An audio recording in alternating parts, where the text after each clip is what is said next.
Hey everybody, I'm John, and this is Blind Whiskey Reviews.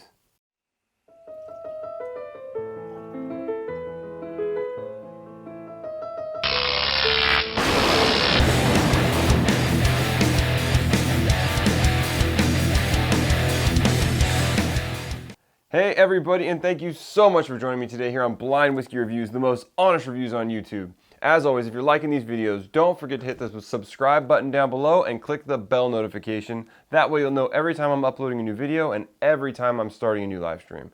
Today we're doing another last pour segment. On this segment, I take a look at 3 whiskeys I've reviewed on the channel before and let you know how the experience was from the top of the bottle to the bottom. And I'm going to share the very last pour with you guys. So if you want to check out the original reviews where I give you more of the flavor notes and I'm doing the tasting blind, you can check those out. I'll link them up here in the video and I'll also link them down in the description below. So you can take a look at those videos if you want. And without further ado, let's get to our first whiskey. Alright, so the first whiskey we'll be taking a look at today is the Old Granddad 114. This whiskey comes in at 114 proof and at 57% alcohol by volume. This is a Jim Beam product and it's a budget whiskey. You know, this comes in at about, right around about, give or take a few bucks, $30. So it's a great value for a high proof pour for a pretty good whiskey. If you saw my first review of this, I really enjoyed this whiskey fresh out of the bottle. I think on my second one I did a speedy sample review of it, and I'll link that down in the description below as well. When I did the speedy sample review, which was my second blind review after the bottle had been open for a few months, I would say that it wasn't quite as good as it was fresh. And as I worked my way through this bottle, I would say that it kind of deteriorated a little bit. Now, granted, this bottle has been open for round about a year, maybe a little bit more. So, you know, as the whiskey oxidizes, it's going to change. Sometimes it changes for the better, sometimes it changes for the worse. In this case, I feel like the first third of the bottle was probably the best. The middle third was perfectly drinkable, and this last bit was getting a little bit on the oxidized side. So again, I took a little bit longer to drink it than I probably should have. So I would say on this one, you'd probably be best served by getting through the bottle within the first 6 months. And when your pour gets down to about the last third to a quarter of the bottle, you probably want to start working a little harder to finish that bottle so it doesn't get over oxidized and kind of lose a lot of those good flavor characters that you get when the bottle's freshly opened. So let's take a look at this last pour. Cheers.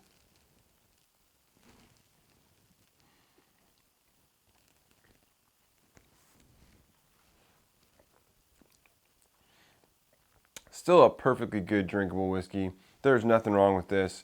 Has a lot of those distinct Jim Beam flavors. You still get a lot of that big nutty character. I would say at this point, it goes a little bitter in the finish. You're not left with some of the sweetness that you may have had before. And you're losing a bit of the fruity characters that I do recall being in this whiskey before. So some of the sweet fruitiness is gone. A lot of the sweetness in general is gone. It's gone a little bit flat. Not quite as complex as it was at the start. And a touch bitter on the finish. Again, still a perfectly good, perfectly drinkable whiskey that at a budget price of $30 is a great value. So will I be buying another bottle of Old Granddad 114 is a really good question. I think this one kind of falls on right on the line where I think it's good whiskey, I think it's drinkable, but I also think for me, there's whiskeys that I enjoy better at this price point. So I don't think there's anything wrong with buying another bottle. I probably won't be buying another bottle anytime soon. But that doesn't mean, in this case, that you shouldn't. So, go ahead and check that out, and let's move on to our next whiskey. Alright, our second whiskey in this video is going to be the Wild Turkey 101. I have done a regular blind review of this as well as a blind speedy sample review of this. So you can check both those out. They're linked up here in the corner and down in the description.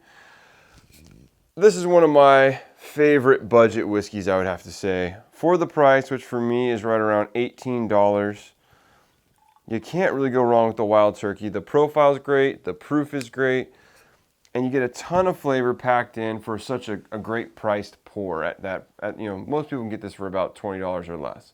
And it's a great price. Now, I will say that for me, and this is a pretty common experience for me, the first bit of this bottle wasn't necessarily amazing. It was good. It really improved for the majority of the rest of the bottle. And then the tail end of this bottle started to get a bit oxidized and went a little south for me. This bottle has been open about 6 or 7 months, so it hasn't really been open an overly long amount of time. So I think it's just kind of a thing with turkey, and I can't really explain to you why this happens. But again, I would say that between here, this whiskey is amazing. Above and below, still good, just different and not quite as pleasing, at least as far as my palate is concerned. But again, a great whiskey, a great value. Let's get into the last pour. Cheers.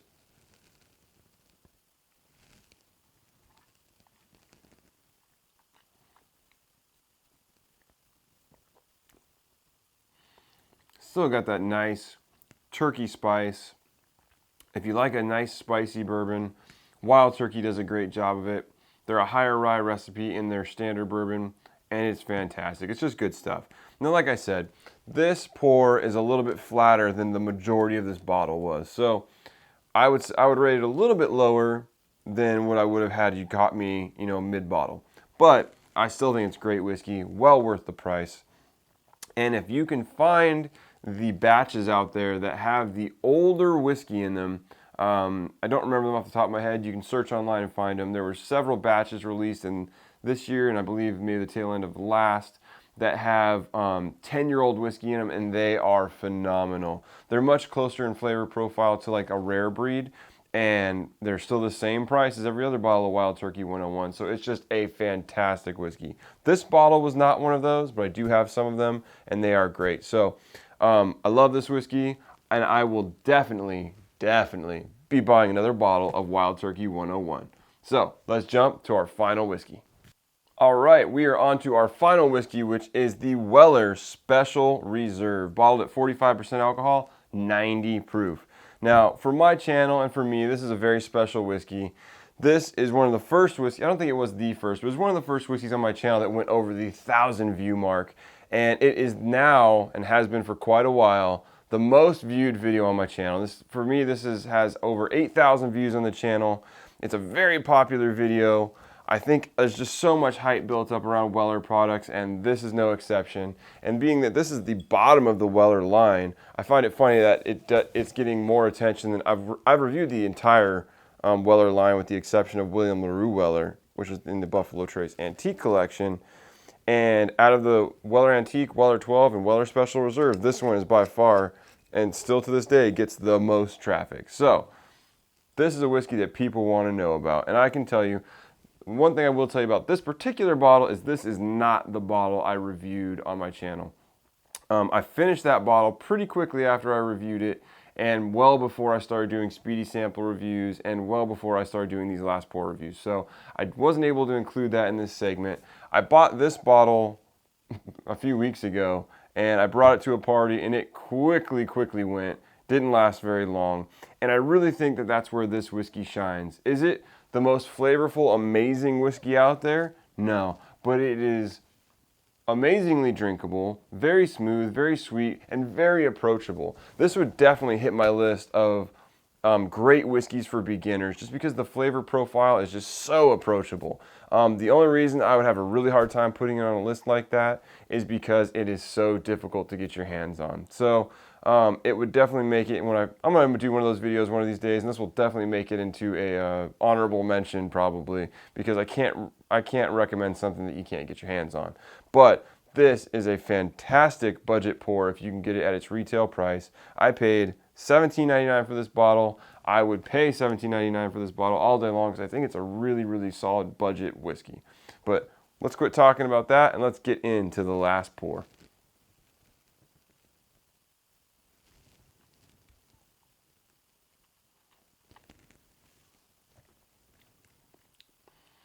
Yeah.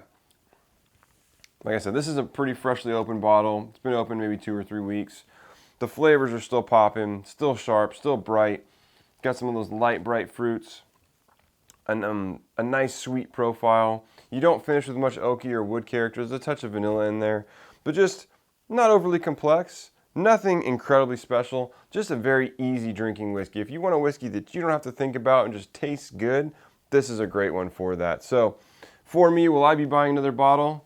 any chance I get at retail prices, I will be happy to buy this whiskey. I think it's a great one to have around, and I'll always want to try to keep a bottle around the house. So, thank you for joining me again on one of these last pour segments. I appreciate you guys joining me. I'd love to know your thoughts on any of the 3 whiskeys I took a look at today. Leave your comments down below. Let me know which of the 3 is your favorite and which ones you will be buying more of in the future. And until next time, cheers.